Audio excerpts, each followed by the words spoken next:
Olá, Grupo Salos, tudo bem com vocês? Primeiramente, eu quero agradecer a você que está online, acompanhando agora mais um podcast do Instituto Salos. Agradecer a você que vai assistir a gravação desse podcast. Eu sou o Vitor, trabalho há 12 anos com projetos socioambientais e estou aqui no Grupo Salos como coordenador de ESG, que é a sigla em inglês para projetos na área social, ambiental e de governança corporativa. Projetos que a gente toca com apoio de outras áreas do Grupo Salos e tem como objetivo readequar e criar novas ações para as nossas áreas de negócio. Eu estou aqui hoje com o Danilo, ele é engenheiro ambiental da Secretaria de Mudanças Climáticas da cidade de São Paulo e coordenador do São Paulo pelo Clima. Bem-vindo, Danilo. Muito obrigado, Vitor. É um prazer, uma oportunidade muito grande de estar aqui conversando com todos vocês e falar um pouco sobre sustentabilidade e mudanças climáticas. Agradecer essa oportunidade de estar aqui em nome da Prefeitura de São Paulo. Agradeço ao nosso secretário de Mudanças Climáticas, o José Renato Nalini, a nossa chefe de gabinete, Luciana Feldman, que nos deu essa oportunidade para que a gente possa falar um pouco do que a Prefeitura vem fazendo para fazer com que tenhamos uma cidade mais resiliente às mudanças climáticas que nós já estamos vivenciando. Perfeito. Entrando agora um pouco do tema, claro que mudanças climáticas atualmente é um tema que já vem passando em diversos noticiários, nos principais meios de comunicações, na televisão, tem notícia a quase todo dia na internet, e muitas delas mostrando os desastres que as mudanças climáticas vêm causando e que poderão causar futuramente. Então, a gente aqui no Instituto Salos preparou esse podcast para trazer esse tema para dentro de casa, auxiliar os nossos colaboradores, os colaboradores das unidades que estão espalhados por todo o Brasil, orientar também os franqueados, porque aqui no Grupo Salos a gente entende que sustentabilidade é um tema que está ligado aos negócios e ao crescimento em todas as áreas. Então, é um tema importante que a gente está aqui nesse podcast para introduzir o tema. A gente trouxe no primeiro podcast sobre gestão de resíduos, onde o convidado também abordou sobre o tema. Hoje a gente vai falar também um pouco sobre gestão de resíduos, mais voltado um pouco para a cidade de São Paulo, por conta da posição que o Danilo está.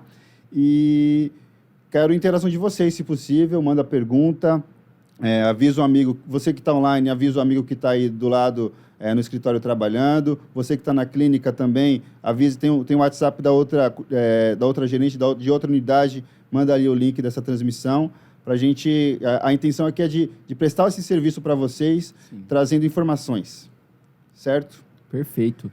Aproveitando, inclusive, como você falou de sustentabilidade, foi isso. Sustentabilidade é o dinheiro, pessoas, meio ambiente.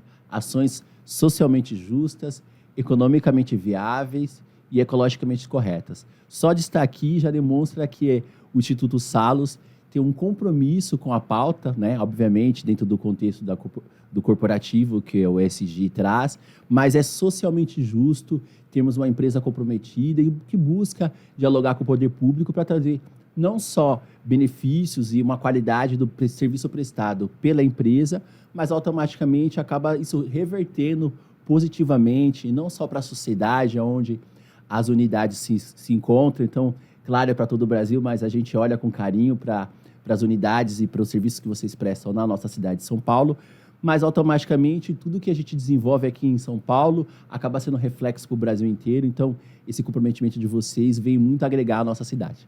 Exatamente isso. A gente vai passar agora para algumas perguntas para introduzir o tema que a gente vai fazer na nossa conversa. Então, fiquem à vontade de mandar no chat. A gente vai lendo aqui as perguntas de vocês para ajudar na interação. Danilo, a gente sabe que mudanças climáticas é um tema muito complexo, aborda diversos temas, diversas áreas, mas só para a gente iniciar a conversa aqui, eu queria saber de você um pouco sobre quais são as influências dos gases do efeito estufa nas mudanças climáticas. O que são, basicamente, esses gases? Perfeito. Bom, vamos começar. Efetivamente, são 4 classificações de gases, né? São dióxido de carbono, metano, óxido nitroso e também tem os gases fluorados, que são outros tipos de gases, enfim. Mas, efetivamente, o metano, o óxido nitroso e o dióxido de carbono, que o dióxido de carbono todo mundo sabe qual que é, são os gases que têm maior influência sobre as mudanças climáticas. Mas essas mudanças climáticas, elas estão atreladas ao quê? Mas está muito direcionado os gases a justamente a temperatura. Faz com que o planeta, ele é como se fosse uma bolha, né? Ele tem a atmosfera, ela regula essa temperatura. Então, obviamente, quanto mais gases nós temos, esses gases, por exemplo, nós temos, quanto mais esses gases que estavam fixados no planeta, quando o planeta estava, de uma certa forma, regulado, e nós começamos, através do desenvolvimento, que não era um desenvolvimento que não era sustentável, obviamente, a gente pega nesse contexto histórico, obviamente, nós fizemos com que esses gases viessem novamente para a atmosfera. Então, obviamente, esses gases têm feito com que a Terra ela esteja mais quente. Ou seja, esses gases têm feito, junto com o Sol, obviamente, vem fazendo com que o planeta fique mais quente. Então, obviamente, isso traz problemas que são consequências disso. Então, exemplo, a ausência de, por exemplo, problemas respiratórios, por exemplo, que é um problema correlacionado às mudanças climáticas e efetivamente aos gases, está justamente, você respira aí dióxido de carbono, metano, isso são gases que fazem mal para a sua saúde. Então, isso vai trazer para você problemas de saúde. Isso vamos trazer aqui para a saúde humana, mas isso também reflete na saúde animal. Obviamente, uma temperatura mais alta também traz um desequilíbrio na flora. Então, obviamente, árvores, elas não vão se desempenhar e não vão crescer da mesma forma. Vamos parar para pensar aqui, a gente está falando um pouco falando da cidade, a quantidade de carros que nós temos na cidade, a quantidade de gases, por exemplo, que é o dióxido de carbono oriundo, por exemplo, da queima do combustível fóssil dos carros, caminhões. A cidade de São Paulo tem a Marginal, tem uma série de outras rodovias que cruzam com a cidade. Todo esse material particulado, todos esses gases, né, que ficam aí suspensos na atmosfera, fazem com que isso seja ruim, até mesmo para a fotossíntese da árvore, porque fica ali presa na sua folha, então, obviamente, ela não vai se desenvolver melhor. Vamos falar também de chuva ácida. A chuva ácida também é uma correlação daqueles gases que estão ali presentes na nossa atmosfera. Obviamente, quando chove, esse material, essa chuva ácida, essa água muito cheia desses gases que nós falamos anteriormente, ela pergola no solo. Obviamente, o que acontece? O pH da terra fica mais ácido. Então, obviamente, é um desequilíbrio de algo que estava equilibrado. Então, o efeito das mudanças climáticas ela está muito atrelado ao quê? Ao desequilíbrio ambiental.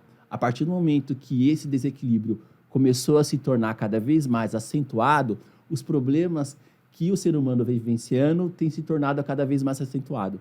E fazer uma observação no que você colocou, achei muito legal, você está há bastante tempo no ramo e temos uma empresa, você é um profissional, então essa empresa tem esse olhar e buscou ter um profissional, não só para pensar naquilo que ela já fazia, naquilo que ela faz hoje, mas ela está pensando no futuro dela. Então, obviamente, eu estou aqui também, isso já demonstra um olhar pensando no futuro.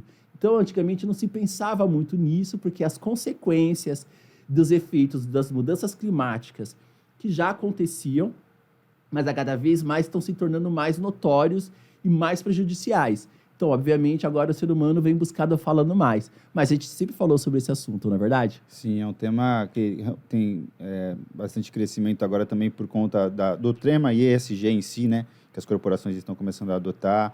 E o que você comentou lá dos gases, por exemplo, dos veículos, a gente sabe que, para quem é aqui de São Paulo e Grande São Paulo, que vem aqui, o estúdio que a gente está agora é em Alphaville, é uma distância considerável de São Paulo para cá, mas o trânsito é um caos. E a quantidade de veículos que temos na frota, no mundo, né, inclusive na cidade de São Paulo e na Grande São Paulo, é gigantesca. E os carros que fazem essa poluição, cara, é insuportável, que gruda em tudo, né?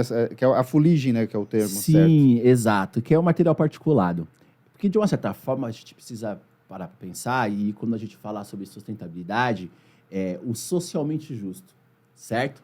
Então, obviamente, não é socialmente justo você morar Aliás, você mora na periferia, às vezes não é só uma questão de escolha, é uma questão de condição de vida. Aí você faz uma escolha dentro daquilo que você está no seu poder aquisitivo de comprar. Então você vai morar na periferia porque às vezes, e muitas vezes, é o lugar onde você conseguiu recursos para poder morar. E se você trabalha, por exemplo, mora na Zona Leste, que é uma região muito grande de São Paulo, não só de território, mas populacional. E na Zona Sul, existe pessoas muita gente que mora lá. São esses dois grandes locais, macro-regiões com adensamento populacional, certo? Sim. Então, essas pessoas, elas cruzam a cidade. Não só porque elas moram na Zona Leste, vão trabalhar na Zona Sul e vice-versa, como elas moram na Zona Leste e vão trabalhar em outros locais da cidade. Então, esse transporte público, que também é uma competência do município, do estado e do governo federal, precisa ter um trabalho coordenado, como está trabalhando o Instituto Salos, pensando para o futuro, para que a gente tenha uma qualidade de vida em uma boa condição de se deslocar ao longo da cidade, e esse impacto está muito atrelado, como você falou, do transporte, que seria o transporte coletivo ou o transporte individual, está correlacionado muitas vezes, porque a ausência e a qualidade do transporte público, como você mesmo falou, se tivéssemos mais alternativas de transporte para cruzar essas cidades dessas macro-regiões, os trens, as CPTMs, enfim, cada vez mais precisa se aumentar, e aí é o papel do poder público municipal, da articulação, poder público estadual, dentro dessa malha, e o governo federal que cuida de todos nós. Mas a gente precisa cada vez mais a ampliação a ampliação de transportes alternativos com baixo impacto ambiental. Então, exemplo, com maiores números de ciclovias, ciclofaixas, e também que a pessoa, por mais que ela também tenha essa infraestrutura, ela também busque aderir, que ela queira também utilizar esse transporte, né? Porque, por mais que também o poder público ofereça condições, abre o papel do cidadão paulistano ou do cidadão da Grande São Paulo como um todo, de querer abraçar essa agenda, de querer fazer a sua parte. O objetivo hoje maior não é essa conscientização macro, mas se cada um fizer a sua parte, se cada empresa buscar fazer a sua parte, com certeza absoluta, o impacto na cidade como um todo vai ser menor, né? Agindo do micro para o macro. Interessante, é importante também. Principalmente você falou de ciclovia, eu também sou cicloativista já há um tempo, uso a bicicleta como meio de transporte há bastante tempo, e as ciclovias na cidade de São Paulo foi um exemplo, né, para o Brasil inteiro. Muitas outras cidades daqui da Grande São Paulo e outras cidades até eu vejo como Espírito Santo, Rio de Janeiro, também copiou alguns modelos daqui de São Paulo para trabalhar exatamente isso. Então, é uma forma de mitigação, né, de como a prefeitura pode melhorar a qualidade de vida dos seus habitantes. Então, atores como você na prefeitura também são fundamentais. Fazer uma observação no que você falou, por Sim. exemplo. Por mais que você tenha a ciclovia, você precisa que as pessoas utilizem a ciclovia para que aquela política pública ela se torne uma política pública efetiva. Então, são dois pontos. O planejamento urbano, para que você também garanta que junto com a ciclovia venha o terminal de ônibus, tenha o intermodal, metrô, né? Exato, tem que estar integrado tudo isso. Então, por exemplo, se faz necessário, como a gente falou aqui, de Barueri e São Paulo, que exista essa integração, para que justamente as pessoas deixem de utilizar os carros, né, e usem o transporte de massa. Mas esse transporte de massa também tem que estar equilibrado e garantir que também tenha qualidade, porque senão, no momento que a pessoa for fazer a sua escolha, ela vai acabar fazendo a escolha pelo transporte individual. E você, por mais que você tenha essa paixão, mas se for se tornar algo que seja muito perigoso, insalubre para você, você vai acabar deixando de fazer o uso do transporte que não tem praticamente impacto zero, que é a bicicleta. Foi praticamente o que eu fiz. Eu cheguei alguns dias para a franqueadora, para vocês terem uma ideia, eu moro na Zona Norte de São Paulo, o escritório que eu fico sediado é na Zona Leste, dá cerca de 25 quilômetros. Eu já fui algumas vezes de bicicleta, mas pelo cansaço e a distância ficou inviável. Hoje, majoritariamente, eu vou de transporte público. Entrando em algum outro tema aqui, quais são os principais impactos das mudanças climáticas nas comunidades? Que, por exemplo, a gente, como Instituto Salos, a gente atua com projetos na área, oferecendo, junto com as marcas do Grupo Salos, oferecendo serviços de saúde.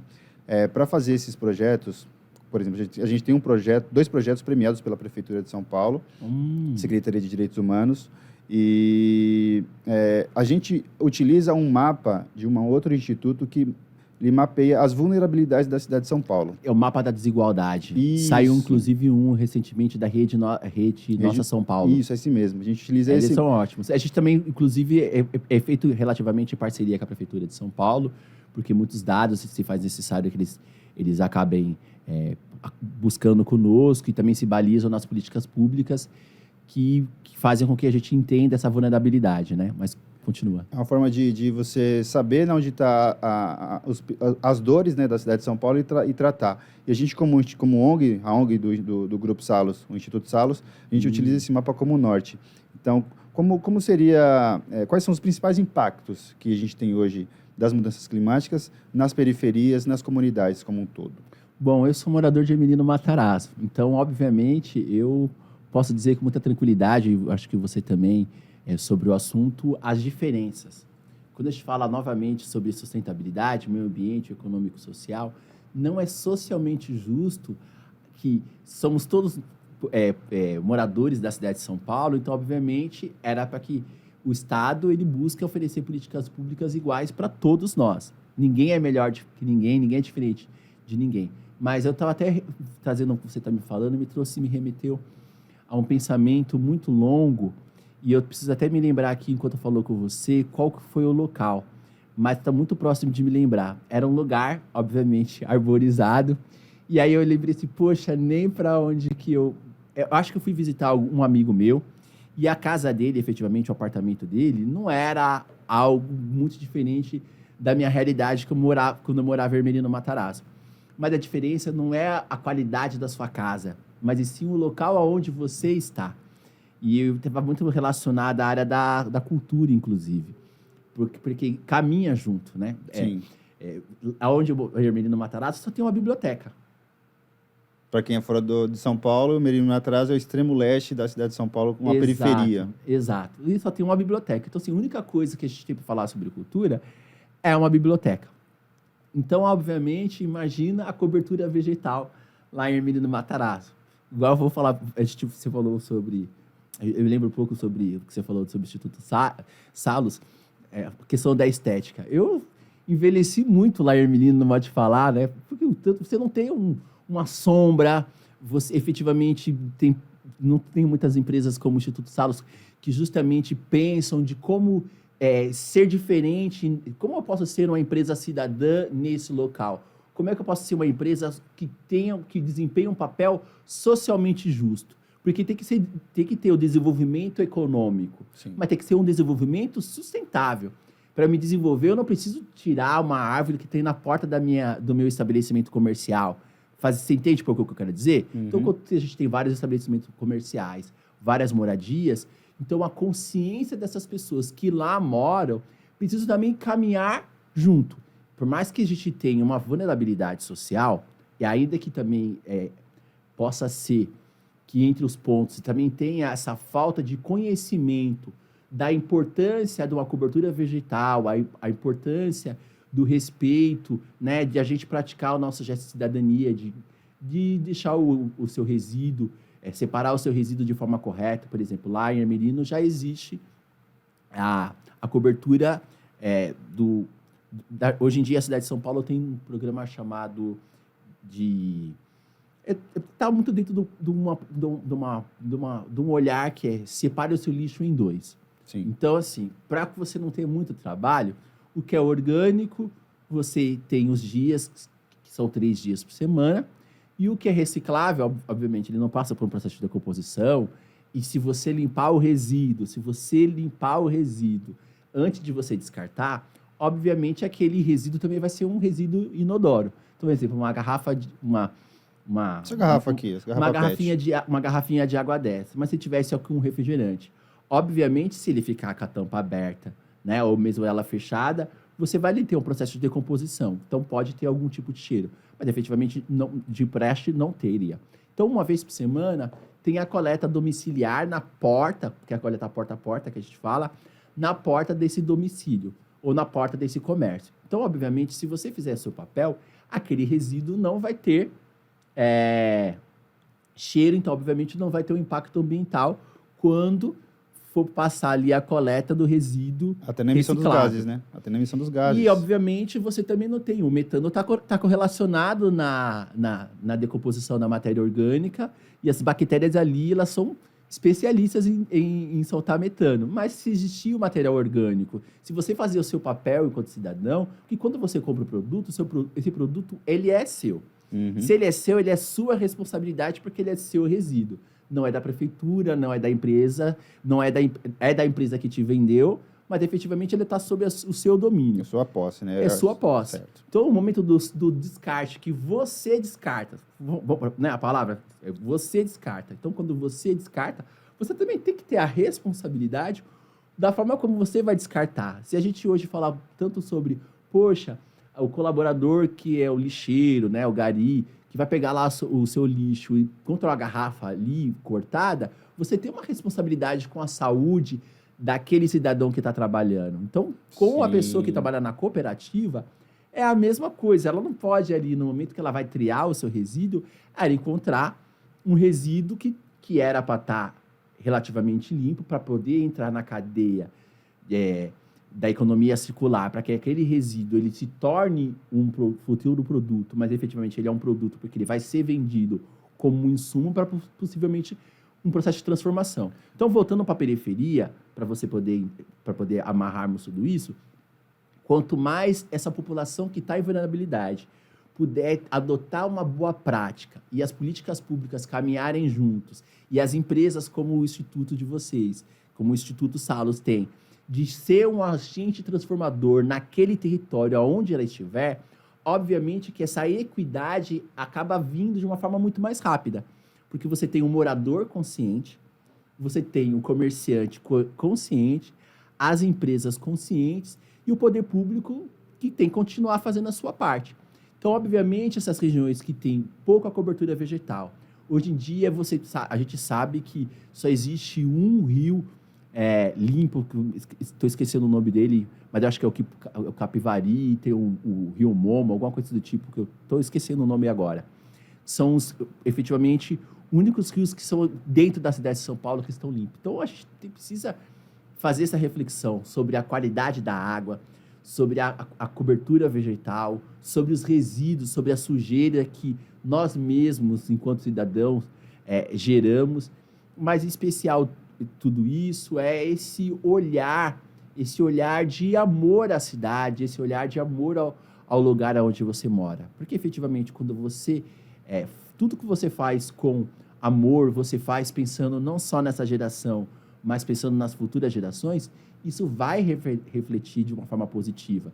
Porque você tem um desenvolvimento econômico sustentável, você vai estar praticando ações ecologicamente corretas, né? Obviamente, isso vai trazer para você qualidade de vida.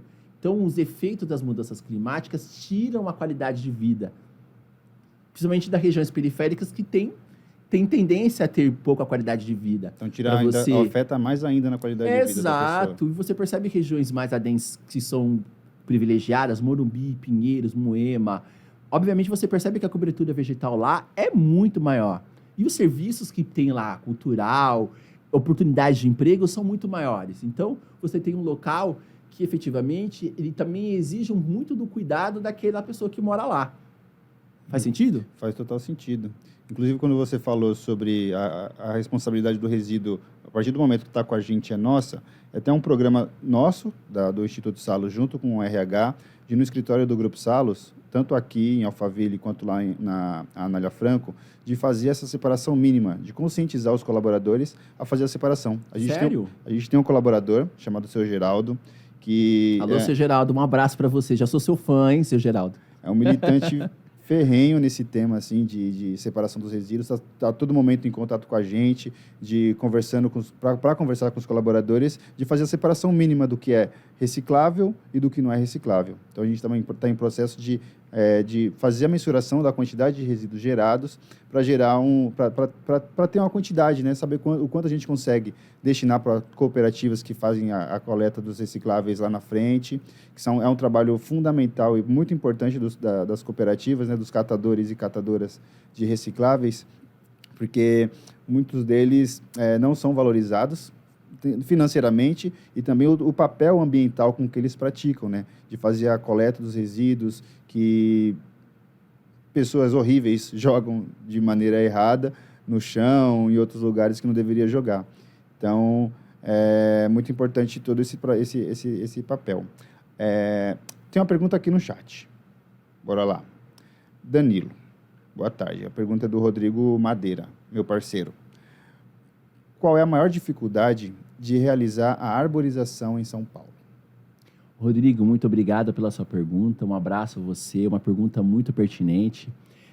Existem diversos, acho que não são diversos problemas.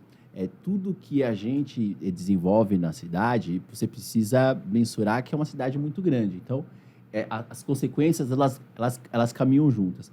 Por exemplo, nós temos hoje diversas regiões que possuem calçamento muito estreito. O planejamento da cidade, o crescimento da cidade acabou sendo de uma forma desordenada. Existe estamos aqui vivenciando um debate aí com a Enel, enterra-fio, desenterra-fio, mesmo com o fio falta luz, com o fio enterrado também falta luz. É complexo, mas a rede de fios, de telefonia, de eletricidade, elas acabam atrapalhando muito, porque, vamos parar para pensar, quem nunca vivenciou um ambiente onde você vê que a árvore está ali, mas ela passa vários fios sobre a sua copa, e aí para você fazer a poda dela, em especial, porque existem vários tipos de poda. Tem poda de limpeza, tem poda de rebaixamento da copa, tem estética, até estética, né? Tem vários modelos de poda, mas, claro, todas elas que preservam o estado fitossanitário da árvore. Mas é inquestionável que a gente vivencia hoje um novo olhar, porque não é só dificuldade para o plantar, mas também a manutenção das árvores. Porque, às vezes, a prefeitura vai e planta a árvore e o morador não quer aquela árvore na porta da sua casa, né? É óbvio que existe um trabalho coordenado, mas, às vezes, o proprietário muda, troca-se de proprietário. A árvore, como a gente diz muitas vezes, tem gente que constrói com a árvore dentro do terreno. E a pessoa diz, a árvore já estava aqui antes de eu chegar aqui. E tem gente que chega depois da árvore e não quer a árvore. Mas os grandes desafios estão atrelados justamente a isso. Ao tipo de solo onde a árvore vai ser plantada, você precisa, se o solo já está compactado, você precisa garantir com que as raízes ela possa se ramificar de acordo com o tipo de raiz. Tem árvores que têm raiz mais axial, então ela penetra de uma forma. Tem árvores que a raiz dela é mais ramificada, então é um outro modelo. Então a escolha da árvore é fundamental nesse aspecto. Inclusive também o planejamento daquele local. Então você precisa planejar aquela árvore para o tipo de árvore que você vai plantar, porque é difícil um dia você ver uma região na cidade que não tenha fios. Isso que nós estamos falando aqui de calçamento. Mas a cidade também tem buscado outras alternativas, como bosques. São esses bosques que nós estamos desenvolvendo, e aí você pode colocar desde das mudas bebês até mudas um pouco maiores, transplante, para que a gente possa ampliar essa cobertura vegetal, criar bolsões onde a gente consiga diminuir a ilha de calor. As árvores têm um papel fundamental, não só no aspecto da gente ter a árvore, mas a árvore ela oferece um ecossistema com plantas, insetos, pequenos animais, todos eles que fazem parte dessa cadeia de animais da nossa Mata Atlântica, oferece sombreamento. Então, assim, a grande dificuldade hoje é a manutenção dessa árvore, uma vez que ela é plantada, porque ela é um ser vivo, então ela está vivendo todas as intempéries que a gente pode vivenciar, por exemplo, vandalismo. Poxa, que oportunidade maravilhosa de poder falar sobre isso. Infelizmente, também vivencia um processo de vandalismo. Desde o vandalismo daquela pessoa que leva a muda porque achou bonitinha e quer levar para sua casa. Você sabe que acontece muito isso. Sim. Né? E como também existe também os problemas relacionados ao fio, ao solo, a pessoa o vizinho que vai morar ali, que realmente que vai estar favorável para que a árvore ela se desenvolva, mas a gente tem buscado diversas alternativas, até mesmo ampliando, adensando a cobertura vegetal nos nossos parques, ampliando a quantidade de parques, ampliamos. Hoje em dia o prefeito ampliou, hoje em dia a gente tem com o objetivo de avançarmos mais em 10% na cobertura vegetal da nossa cidade. Falando em árvores, por exemplo, nós temos as áreas de mananciais, então, a Billings, a represa Guarapiranga, elas estão dentro do nosso escopo, protegido pela OIDA, que é a Operação Integrada de Defesa das Águas. Nós temos um trabalho muito sério lá na nossa Secretaria Executiva de Mudanças Climáticas. Nós estamos dentro da Secretaria de Governo. Então, as nossas ações, elas se espalham, elas se ramificam e a gente acompanha essas políticas públicas dentro dessa própria estrutura que a Secretaria de Governo amplia esse olhar e traz como direção para isso. Então, o assunto sobre árvore é um assunto muito, muito amplo. Nós estamos buscando muito ampliar essa cobertura vegetal para também melhorar a sensação térmica da cidade, ampliarmos a quantidade de fauna e flora. E se tivermos para falar sobre árvores ao longo desse tema aí, eu acho que a gente consegue abranger bastante coisa. A árvore é fundamental, né? A árvore é fundamental, concordo com você, porque a pessoa a árvore você tem que se relacionar com ela, né? Tem você comentando, tem galera que... Posso fazer uma observação? Sim. E também tem árvores que são lindíssimas, né? Lindíssimas. Eu vou ser bem sincero assim. Eu acho muito bonito o abacateiro, mas o abacateiro carregado é a coisa mais linda do mundo. E tem momentos que o abacateiro, você olha para o abacateiro, ele tá meio assim estranho, não é? Agora você pega para pensar, por exemplo, nos ipês. Sim. São lindos. Tem diversas outras árvores das espécies da Mata Atlântica que ela oferece fruto, ela tem a sua exuberância. Então, tem esse papel também da saúde mental, diminuir as rugas, né? Quanto mais árvores, menos rugas, por exemplo, né? Sim, total. Aí, Geoleiser, fica a dica aí de plantar árvores na frente das unidades, quando for possível, né? Converse primeiro com o engenheiro ambiental e com a prefeitura da cidade ou a subprefeitura da região. Importante ter árvore. E, falando ainda na árvore, quando a galera vê com árvore como um problema, o que você, como engenheiro ambiental, e até como a prefeitura, ela pode ajudar nesse tipo de situação? Tipo, eu tenho árvore aqui na frente da unidade, ou a árvore caiu, ou está me dando problema. Como é feito esse trabalho? Perfeito. O primeiro passo a gente tem o portal do 156, que é a oportunidade que o munícipe tem para que ele possa fazer a sua denúncia. É o canal onde você pode denunciar. Desde o momento que você está vendo que alguém está tendo uma atitude que não é ecologicamente correta, então provavelmente deve ser um crime ambiental, como também uma oportunidade que o cidadão tem de exercer o seu papel de cidadania, de alertar a prefeitura por um problema fitossanitário. Porque a árvore está com algum tipo de praga, porque a árvore está com perigo iminente de queda, ou porque a árvore já caiu, ou a árvore está com galhos muito grandes, próximo de copa, e com os galhos muito próximos da rede de alta tensão. São diversas questões, porque é um ser vivo. Mas a gente tem uma questão que a gente vem trabalhando muito, que é o PMEA, Plano Municipal de Educação Ambiental. Nós temos focado muito em ampliar o conhecimento, porque o conhecimento e os esclarecimentos que o conhecimento te dá, faz você também enxergar a sua relação com o meio ambiente de uma forma diferente. E aquilo que é um problema, você acaba vendo que pode ser uma solução e que é uma solução.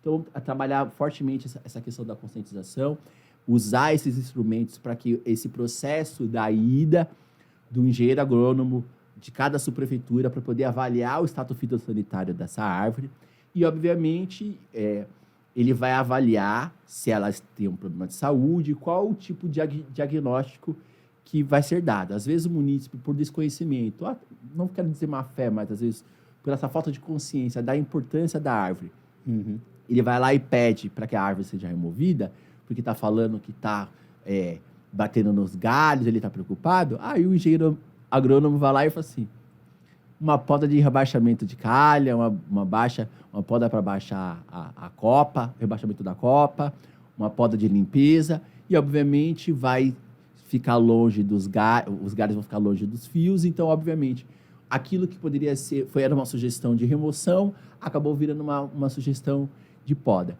E, obviamente, aquilo que realmente for danoso à saúde do munícipe, obviamente, a gente vai buscar ou transplante, que é a melhor atitude, mas, às vezes, dependendo da situação, do enraizamento da árvore, ela não contempla o transplante, aí você acaba fazendo a remoção com a supressão com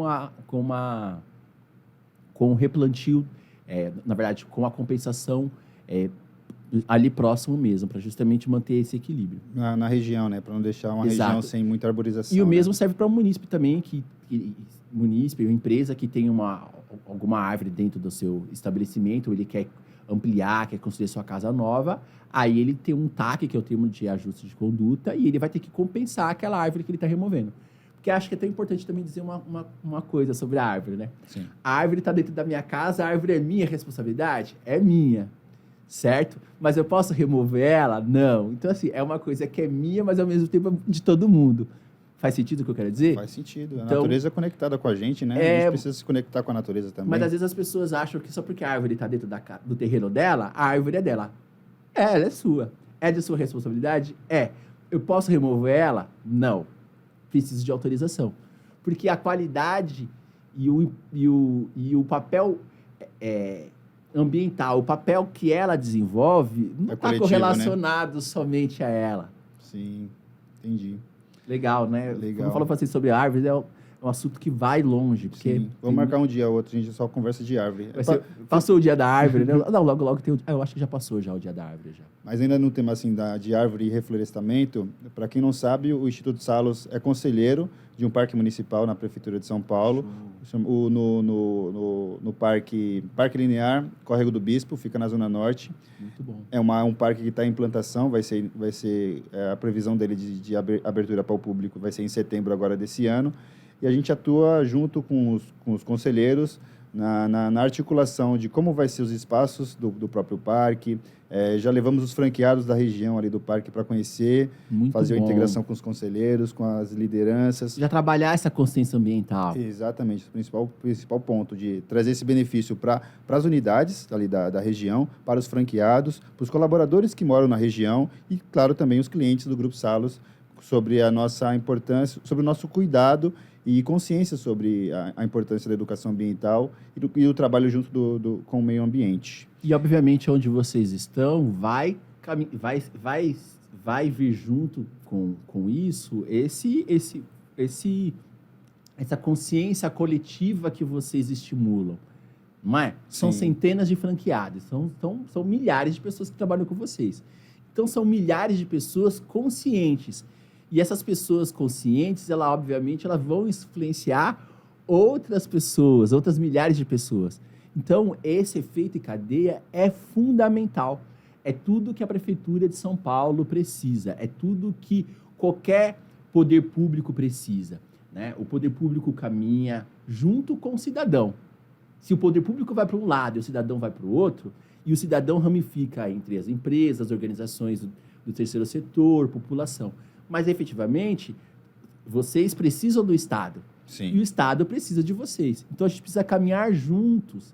E esse papel que vocês estão desenvolvendo, só de estar aqui prestando esclarecimentos sobre as políticas públicas que a Prefeitura de São Paulo desenvolve, mas também a gente saber como a gente consegue caminhar junto com vocês. E como vocês também vendo as oportunidades, né? E, claro, o Conselho é um instrumento participativo que vocês têm para auxiliar no desenvolvimento de políticas públicas. Sim. Então, vocês buscam estar próximo do poder público para influenciar de forma positiva para que essas políticas públicas sejam boas. Não só para essas pessoas que estão ali, os franqueados, como você me falou, mas isso reverte para a cidade como um todo. Vamos ter mais chuva, vamos ter mais pessoas conscientizadas. Fantástico. Bora lá. Muito bom ter essa notícia. Uma outra pergunta que eu tinha separado aqui é como as mudanças climáticas podem afetar a propagação de doenças. Por exemplo, a dengue, que a gente está em alta agora, né, em todo o Brasil. E a dengue é uma doença climática. As pessoas não tinham esse entendimento, mas é uma doença climática. Quanto mais próximas vamos buscando estar morando em regiões que eram extremamente arborizadas, que ali o mosquito estava ali vivendo em simbiose com o meio ambiente, e aí você vai ocupando esse espaço, como a própria Covid, justamente nesse aspecto, é fundamental que a gente observe que essas mudanças climáticas estão oriundas, como a gente acabou de falar, o exemplo, ocupação de áreas que eram e que precisam ser efetivamente preservadas e o ser humano está ali ocupando e destruindo. Então, isso você vai ali... Destabiliza, né, o ecossistema. Né? Claro, você que procurou o mosquito. Vamos parar um pouco para pensar nesse aspecto? Sim. Um outro ponto, água parada. A maioria dos focos, mais de 70% dos focos de dengue, eles estão presentes nas residências. Então, o papel de cidadania, o papel do cidadão em ter esse bom senso de fazer a parte dele para que o foco não esteja dentro da sua casa. Um outro ponto que é fundamental que a gente acabou falando. Quanto mais árvores nós vamos removendo, menor é a cobertura vegetal, menor é o processo de transpiração, menor é o equilíbrio que você vai ter da sazonalidade de chuvas e automaticamente você vai ter um clima relativamente árido. A água não empoça, né? Exato. Mas daí acho que é muito mais além disso. O fluxo de chuvas está diferente. Regiões onde eram mais frias, que não tinha a presença do mosquito, que é um mosquito que está presente em regiões tropicais. Hoje em dia você vê mosquitos da dengue nos Estados Unidos, entre outros. Não que lá não possa existir, mas efetivamente percebe-se que nós estamos tendo calor aonde não era esse calor excessivo. A terra da garoa não é mais a terra da garoa. Há muito tempo, né? Então, obviamente, você percebe que nós estamos passando por um processo de aridez, de desertificação, de savanização. Então, esse processo acaba sendo muito ruim e a gente acaba trazendo esses, por exemplo, como você falou sobre a dengue, mas a gente tem aí escorpião, você tem aí os próprios pernilongos, oriundos, por exemplo, do Rio Tietê, o Rio Pinheiros, os córregos nas periferias, como a gente acabou de falar frequentemente. Os moradores da região de Pinheiros estavam reclamando do excesso de mosquitos. Eu acho que você com certeza já noticiou isso várias vezes, do excesso de mosquitos presentes em suas casas, certo? E esse mosquito está correlacionado ao quê? Ao Rio Pinheiros, à poluição ali. E, efetivamente, também foi constatado que o mosquito da dengue também pode fazer os seus ovos em água suja. Aqui a fêmea, ela procura a água limpa. Isso todo mundo já sabe, né? Preferencialmente. Mas a gente tem ali diversos focos. Vamos falar sobre resíduos e correlacionado e mudanças climáticas. Bora. Se você não faz o descarte correto dos seus resíduos e você está lá guardando aquela garrafa do churrasco que você fez e você deixou lá ao ar livre, você precisa daquela garrafa ali? Não. Então você está ali guardando aquela garrafa ali, guardando entulho, ou seja, lá da forma como você não se planejou na sua casa, mas você não fez uma destinação correta do seu resíduo. Ou além, digamos que a gente faz a prática correta, mas o meu vizinho descarta o lixo, descarta resíduo ali próximo da minha casa, ali vira um foco da dengue. Todo o quarteirão do entorno vai sofrer com isso. Então, obviamente, com os problemas das mudanças climáticas, com a ação humana que está proporcionando e gerando esses impactos das mudanças climáticas, isso, obviamente, faz com que o avanço desse tipo de doença, esse tipo de problemas correlacionados à saúde, vão vir intrínseco para a gente. Eu, efetivamente, posso dizer porque eu tive problema de saúde, procurei o hospital e não era só eu que estava com o mesmo problema. E aí, eu faço a minha parte, mas e os demais? Sim. Faz sentido para o que eu quero dizer? E aí, isso é muito ruim e torna a dizer. Quando a gente fala sobre sustentabilidade e o tripé do socialmente justo, o socialmente justo para quem tem um poder aquisitivo alto, para quem relativamente já tem a sua qualidade de vida, ele sofre, mas ele não sofre como aquele que mais pobre sofre. Imaginam aquelas pessoas que vivem em barracos, palafitas, próximos desses córregos, por exemplo. Se o córrego efetivamente está limpo, a quantidade de problemas que ele tem é muito menor. Além dos problemas que ele já vive de rato, barata, entre outros, mosquito de pernilongo, entre outros, e mais o mosquito da dengue, e mais a Covid. Então, isso se somatiza. Então, os mais fracos, os mais pobres, os mais excluídos, acabam sendo aqueles que mais sofrem, né? Que bom que a gente tem essa oportunidade do Instituto da gente poder trazer esses esclarecimentos. Que bom que vocês trazem esse tipo de esclarecimento para todos, a importância da imunização, se a gente puder também falar sobre isso. Temos sim. A gente tem a Amovacinas, nossa principal clínica de imunização, também espalhada por todo o Brasil. Você que é de outra unidade, não conhece a Amovacinas, vá conhecer.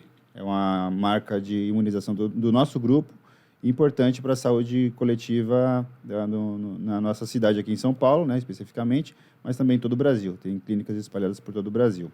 E é uma questão que também, não só aquelas pessoas que também têm condições de buscar a vacina porque ela está gratuita ou porque ela tem condições para vacinas específicas que ela pode buscar, mas parte dela ter essa consciência.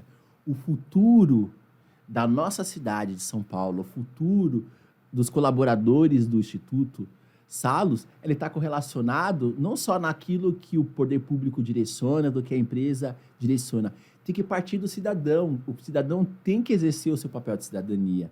Obviamente, se a gente fizer a nossa parte, o combate, né? A gente fala desse combate às mudanças climáticas, essa resiliência às mudanças climáticas, ela vai ser diferente. É inquestionável. Eu estou enterrando lixo ao invés de investindo em enterrar lixo, ao invés de eu construir postos de saúde, terminais de ônibus. Então, é um trabalho que precisa ser coordenado. Que bom estar aqui para poder falar sobre isso. E ter essa consciência, né? A gente está caminhando já para os finalmente. Você que está aí online, pedir para vocês avaliarem o podcast no final. Vai disponibilizar um link no chat, então ajuda essa força, dá esse feedback para a gente com o intuito de melhorar e trazer conteúdos melhores para vocês. Fechou? Danilo, eu tinha colocado como subtema da nossa conversa aqui, que é precisamos adiar o fim do mundo. O que você entende como fim do mundo? As mudanças climáticas vai acabar com o nosso planeta, vai acabar com o mundo? Como é que você vê isso? Bom, nosso planeta existe há bilhões de anos. Então, obviamente, a gente está longe do planeta acabar, né? O fim do mundo, o nosso planeta está muito longe. A nossa estrela, relativamente, é uma estrela jovem. Então, o que seria hoje em dia a nossa maior ameaça seria efetivamente a não existência do Sol, o Sol passar por esse processo da não existência. Uma visão macro, né? Aí ele vai se inchar, vai ficar uma coisa maluca e vai levar aí Marte, Mercúrio, Vênus, Terra, vai todo mundo junto e com a explosão. Aí esse é o fim do mundo. Certo. E a mudança do nosso planeta? Agora sim. Agora, o fim do nosso planeta eu não vejo. Agora eu vejo o nosso fim.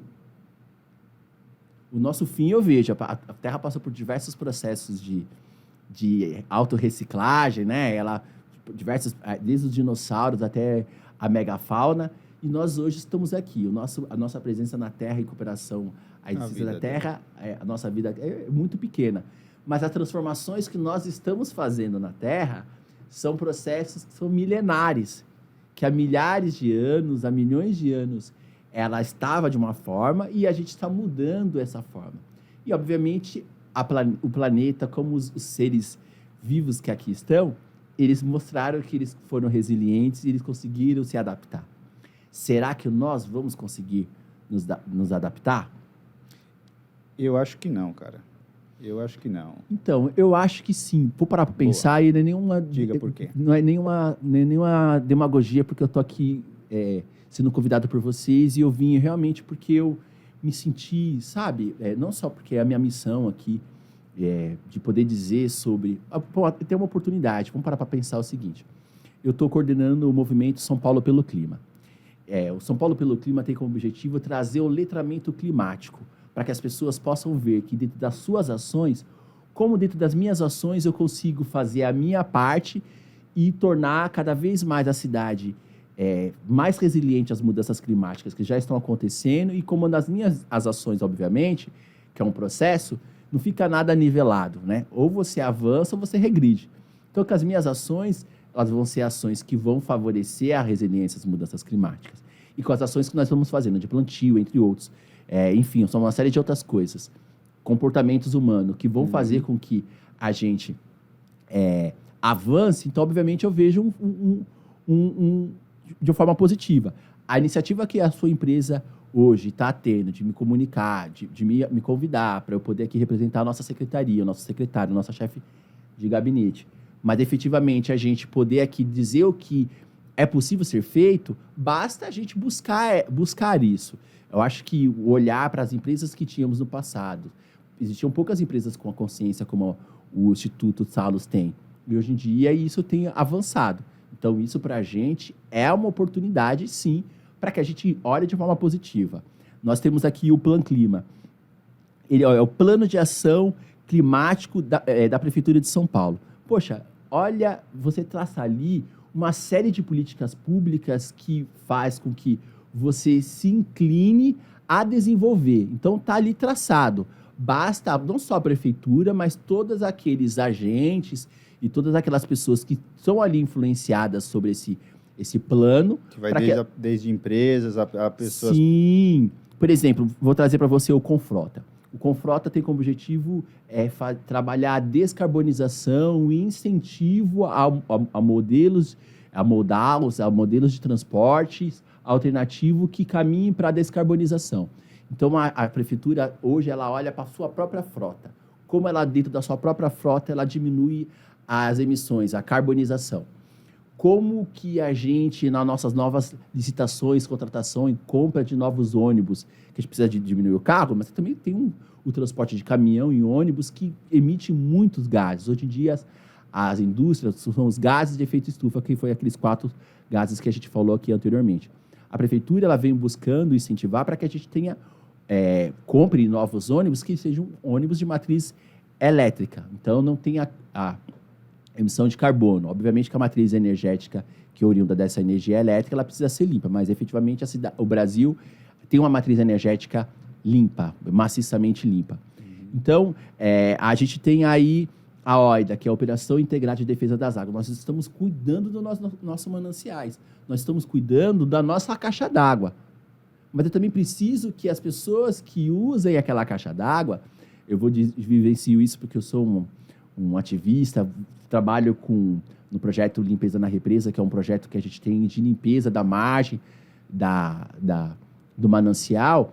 Claro, existe o poder público que precisa fazer esse trabalho para que o lixo não vá até lá, mas não faz sentido você fazer um churrasco numa ilha ali no meio da represa, não tem como aquela sujeira ter ido para lá.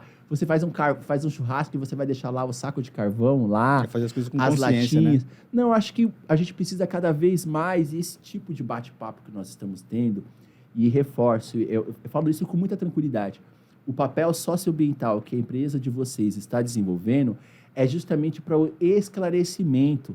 Todos nós temos responsabilidade com o planeta que nós temos. Então, o fim do mundo só vai existir quando o ser humano desistir de si mesmo, quando o ser humano deixar de olhar para o próximo, quando o ser humano deixar de se preocupar com as futuras gerações. E é um ponto, eu acho que eu tive uma oportunidade de conversar com você sobre isso, que os efeitos das mudanças climáticas, que as pessoas diziam que é mais para frente, já é agora. É os nossos bisavós, nossos avós e os nossos pais.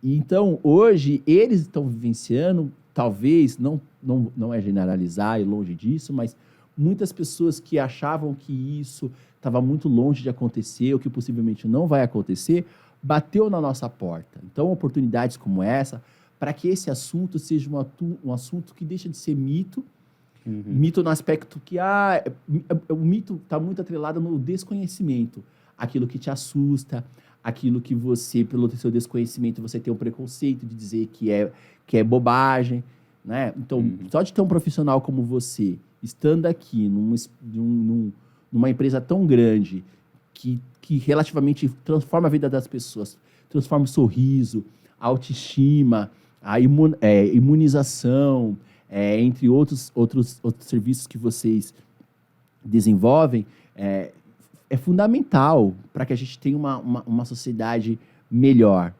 E isso é consequência para o planeta. Não faz sentido para você? O que você acha? Faz sentido. Danilo, infelizmente, nosso tempo acabou. Foi tão rápido. Foi tão rápido. Quero agradecer a você que acompanhou agora ao vivo, a você que acompanhou a gravação. Danilo, muito obrigado pela sua participação. Foi um prazer. Por ter aceito esse convite. O Instituto Salos é sim comprometido com as ações socioambientais e incentiva também para que as outras marcas do Grupo Salos façam parte com a gente. Então, se fez sentido para você, cola com a gente, faz contato com qualquer pessoa do Grupo Salos, do Instituto Salos, que a gente esclarece e ajuda vocês a implantar projetos sociais, projetos ambientais e governança corporativa também a gente também desenrola nos processos com o jurídico do nosso grupo. Fechou? Obrigado, gente. Obrigado, Fernanda. Obrigado, pessoal aí que está no back. Obrigado, pessoal. Valeu e até o próximo podcast do Instituto.